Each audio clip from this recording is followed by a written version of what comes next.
Hello বন্ধুরা, আজকে কোনো মোবাইল বা কোনো গ্যাজেটের আমরা রিভিউ করব না। আজকে করব একটা মোবাইলের আনবক্সিং। তো সেই মোবাইল ফোনটা হলো ভিভো Y21। এটা একটা 5G ফোন, যেটা 2026 সালে এই রিসেন্টলি লঞ্চ হয়েছে।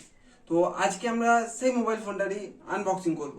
তো চলো দেখা যাক যে এই মোবাইল বক্সের ভেতরে কি কি রয়েছে। তো চলে এসো দেখে নেই যে এই মোবাইলের ভেতরে কি কি রয়েছে। তো এই হলো আমাদের সেই মোবাইলটা, যেটার আমরা আজকে আনবক্সিং করব। তো ফটাফট চলো আনবক্সিং করে নিই। তো চলো স্টার্ট করা যাক। তো আমরা প্রথমেই এটাকে পুরোপুরি সিল কেটে রেখেছিলাম যাতে আমাদের আনবক্সিংয়ের সুবিধা হয়। তো চলো ওপেন করা যাক বক্সটাকে। 3, 2, 1। এই হলো আমাদের বক্স ওপেনিং। তো আর পরে আমরা এই বক্সের ভিতরে যেটা দেখতে পাচ্ছি সেটা হলো আমাদের সেই পুরনো বন্ধু, আমাদের সেই ভিভো Y21 মোবাইল ফোনটাকে। তো এটা ব্যাক থেকে দেখতে কিছুটা এরকম এবং ফ্রন্ট থেকে দেখতে কিছুটা এরকম। তো এটা হলো ভিভো Y21 ফোন। তো চলো এটাকে সাইডে রাখা যাক।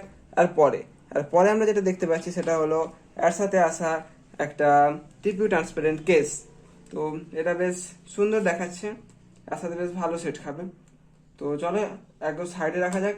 আর পরে যেটা আমরা বক্সের ভেতরে দেখতে পাচ্ছি সেটা কিছুই না, সেটা হলো কিছু গাইড টুলস, মানে ঠিকই গোষ্ঠী, যে এটা কেমন ভাবে তৈরি হয়েছে, কোথা থেকে তৈরি হয়েছে, কেমন ভাবে আবার তৈরি করা যেতে পারে, তার সমস্ত কিছু এর ভিতরে রয়েছে, যেটা আমরা সবসময় অতটাও পড়ি না। তো চলো এটাকে সাইডে রাখা যাক। তো আর পরে আমরা কি দেখতে পাচ্ছি, একটা চারকোনা একটা ঘরের মতো। তো দেখা যাক আর ভেতরে কিছু আছে কিনা।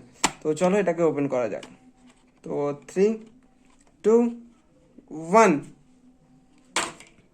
তো আর পরে এখানে রয়েছে এই ফ্ল্যাশ চার্জার।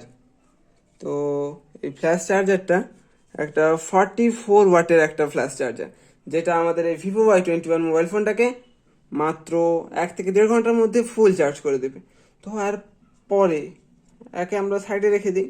তো একে আমরা মোবাইল চার্জ করার সময় দেখবো যাতে কি রয়েছে, আর কতটা পাওয়ারফুলি, কত তাড়াতাড়ি আমাদের ভিভো Y21কে চার্জ করতে পারে। তো চলো একে সাইডে রেখে দিই।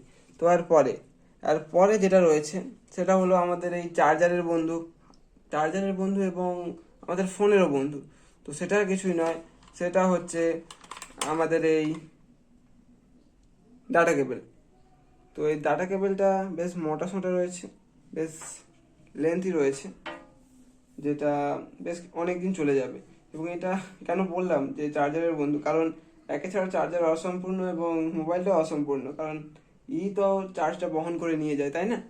তো চলো একেও সাইডে রাখা যায়। আর পরে এই মোবাইলের মধ্যে যে অ্যাক্সেসরিজটা রয়েছে সেটা আমরা সকলেই জানি এবং তার কাজটাও আমরা সকলে জানি।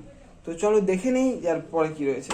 তো আর পরে রয়েছে আমাদের সেই বন্ধু সিম ইজেক্টার টুল।